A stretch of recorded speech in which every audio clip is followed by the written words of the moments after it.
ராமேஸ்வரம் மீனவர்கள் காலவரையற்ற வேலை நிறுத்தத்தை அறிவித்துள்ளனர். இது தொடர்பான விவரங்களை செய்தியாளர் கார்த்தி வழங்க கேட்கலாம். கார்த்தி, இது தொடர்பான விவரங்களை நீங்கள் பதிவு பண்ணலாம்.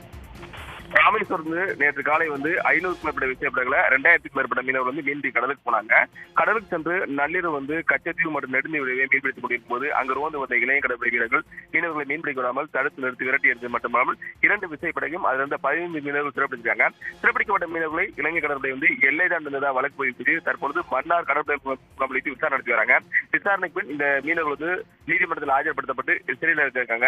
இந்த சம்பவம் ராமேஸ்வரம் மீனவரத்தில் மிகப்பெரிய ஒரு கொந்தளிப்பை ஏற்படுத்தியிருக்கு. இதை தொடர்ந்து ராமேஸ்வரம் மீனவர்கள் தற்பொழுது ராமேஸ்வரம் மீன்பிடி துறைமுகத்தில் அனைத்து மீனவ சங்க தலைவர்கள் கலந்து கொண்டு ஒரு ஆலோசனை கூட நடைபெற்றது. இந்த கூட்டத்தில் சிறைப்பிடிக்கப்பட்ட மீனவர்களை உடனே விடுதலை செய்ய கோரிக்கை வச்சிருக்காங்க.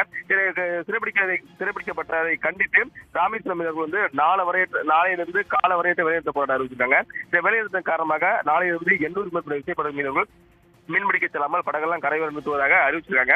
அது மட்டும் இல்லாமல் வருகின்ற செவ்வாய்க்கிழமை தங்கச்சி மடத்தில் அனைத்து மீனவர்கள் கலந்து கொண்டு ஒரு கண்டன ஆர்ப்பாட்டத்தில் ஈடுபட போவதாக இந்த மீனவ சங்க கூட்டத்தில் தீர்மானம் நிறைவேற்றப்பட்டிருக்கு. மத்திய அரசும் மாநில அரசும் விரைவு நடவடிக்கை எடுத்து சிறைப்பிடிக்கப்பட்டுள்ள 15 மீனவரும் அதே போல இலங்கை வசம் உள்ள அனைத்து விசைப்படங்களையும் உடனே விடுதலை செய்ய வேண்டும் என்பதே ஒட்டுமொத்த ராமேஸ்வரம் மீனவர்களின் கோரிக்கையா உள்ளது. உடனுக்குடன் செய்திகளை தெரிந்து கொள்ள சன் நியூஸ் பெல் ஐகானை கிளிக் பண்ணுங்க.